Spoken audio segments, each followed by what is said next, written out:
As Timo departs, Mickey is left alone, bracing for an imminent attack from the planet's native life forms. Enormous, monstrous creatures. The timeline then rewinds, revealing the harsh reality of being a disposable worker. We're shown the grim cycle. A new body is printed, consciousness is uploaded, and the worker is sent on deadly missions. Mickey recalls his first death vividly. He was sent into space to repair wiring, but in truth the scientists only wanted to test how fast the star's radiation would kill him.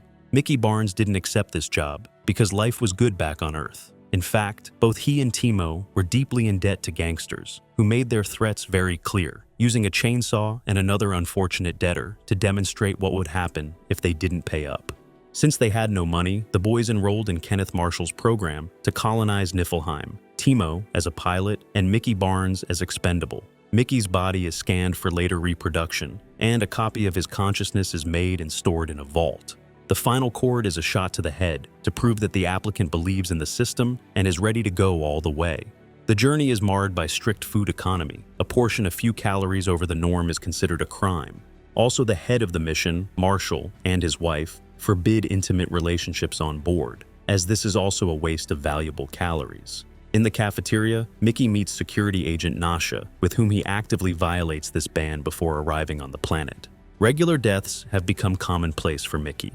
On Niflheim, he is released into the fresh air for the first time so that he can catch local viruses and die. A vaccine was created from the boy's infected blood and tested on him. The bodies, like the rest of the organic waste, were dumped into a melting reactor. The material for the next clones was taken from there. Eventually, the scientists managed to create a cure, and the scouts began exploring the area with another Mickey. During the first contact, one of the agents dies in a self-inflicted collapse. Soon after, Mickey falls into a crack. When Timo leaves him, creatures of different sizes approach the man. He says goodbye to his life, hoping that the creatures will quickly eat him. However, they drag him into a cave. The fear that he will be given to the smaller creatures for food does not come true either. The animals push the intruder back to the snowy surface. Imitating the clicking sounds of the creatures, he leaves. Returning to his room, he washes away the fatigue of a hard day. But as he lies down in bed, he notices another copy of himself, number 18. There was a technical error. The 17th one did not die, as scientists believed, and the 18th one had already been printed. The clones realize that they are multiples, simultaneous copies of one person, which is illegal and punishable by death for both. Mickey wants to escape, so he knocks out the 18th with a well-aimed throw of a dumbbell. He doesn't need it anyway. Waking up in a waste cart, Mickey recalls how Nasha said that each clone has its own character. The 18th clearly has psychopathic tendencies, a craving for murder, and a determination that is not characteristic of Mickey. Number 18 brutally beats his predecessor, trying to throw him into a reactor. When he offers to live a double life by sharing work shifts, he is scorned by the more masculine version. The appearance of Timo and his friend prevents them from finishing what they started.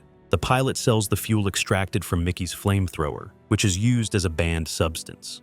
After hiding and overhearing the drug dealer's conversation, 18 decides to eliminate his former friend.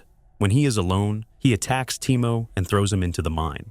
Suddenly, agents Nasha appear. Mickey hides, and the 18th orders Timo to play along and pulls him out, pretending to save his friend. Nasha leaves with her boyfriend, and Mickey, who is consumed with jealousy, follows them. It is at this moment that he is found by Marshall's assistant to tell him the news. The leader has chosen him for the traditional dinner in front of the cameras, which is supposed to boost the morale of the colonists. Exhausted by the eternal hunger caused by the economy, Mickey goes to Marshall's chambers, where he greedily pounces on a steak.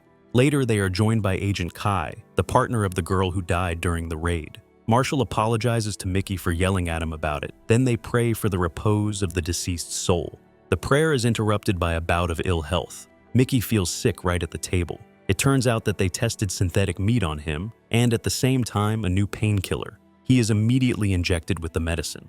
Kai takes the guy to his room to give him a decoction of herbs that helps with indigestion. Remembering that his lover is now an imposter who was printed out a few hours ago, Mickey hurries home. When Nasha sees him, she understands everything. It was predictable.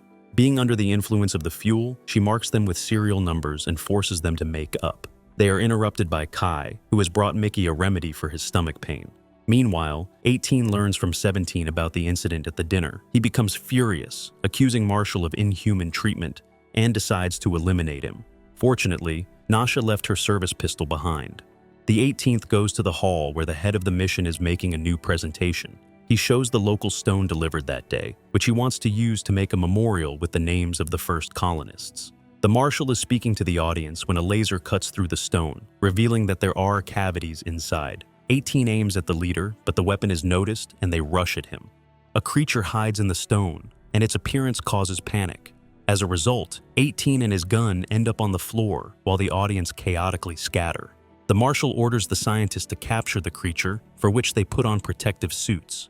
Only Mickey's appearance puts an end to the hysteria. He manages to distract the creature with his characteristic sounds and capture it. The scientists put the creature in a plastic bag. The leader is examining the crack in the stone from the bullet when a second creature jumps out of the hole, right in his face. The guards eliminated on the spot, catching a telepathic connection with his dead relative. The main creature gathers the rest of the creatures and heads for the human base. The marshal orders everyone to be arrested, including Nasha. In jail, Mickey admits that the creature saved him in the gorge, and he didn't realize it right away. He didn't even thank them.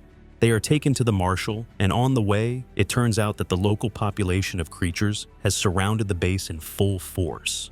Dorothy, the lab technician who studies the captured creature, tells Mickey that its sound imitation gave her the idea to create a prototype translator for the creature language. She says that the local animals are not a threat. They didn't even eat Mickey and 17 when they had the chance. 17 confirms this. Dorothy interrupts the conversation, clarifying that the creatures have intelligence and language. As proof, the captured creature spits in disgust at the marshal. As a punishment, the leader puts the creature on a hook and hangs it over the reactor, forcing Nasha to hold the rope with her teeth, saving the creature from death. The marshal turns his attention to the problem of the creatures crowding outside. To get rid of them, he orders 2 Mickeys to be substituted for the creatures and let them into the crowd to eliminate them all. When they are driven outside, Dorothy hands the prototype translator to the 17th. The clones make their way through the crowd of creatures straight to the giant head creature. Mickey warns the creature that they need to leave because humans are planning to destroy their species. In response, the creature demonstrates the power of its kind. Using special sounds, the creatures can fry a human brain. In order to reach a compromise, the creature demands the return of the remaining creature and the sacrifice of 1 human as payment for the killed creature. Mickey returns to the base and gestures to the camera that the creature must be returned. However, the marshal's advisor convinces the chief that it is better to go to the site in person to give a heartfelt speech in front of the cameras before destroying the creatures with an airstrike, clearing the territory of the indigenous population for the colonists. Such are the traditions. After fixing his hair in the mirror, the marshal and his security detail head out on 3 transporters into the field teeming with creatures. As they drive away, Nasha attacks Ylfa, threatening to break her neck with a grip. The girl demands that the creature be released and allowed to go with him. The marshal's soldiers aim at the main creature, but the smaller creatures are bunched together, creating false targets. Meanwhile, the creature is being carried on foot to Mickey. Seeing the marshal, 18 decides to follow through with his plan. He attacks the leader. After beating the boss, he presses the detonator button, blowing himself up, along with the enemy right in front of Mickey and Nasha. The story moves forward 6 months to spring on Niflheim. The colonists have changed the government and Nasha has won the election. They decide to destroy the bioprinter, finally abandoning the idea of consumables. Mickey is honored to press the button. His past, along with his serial number, burns up in a blaze of flames.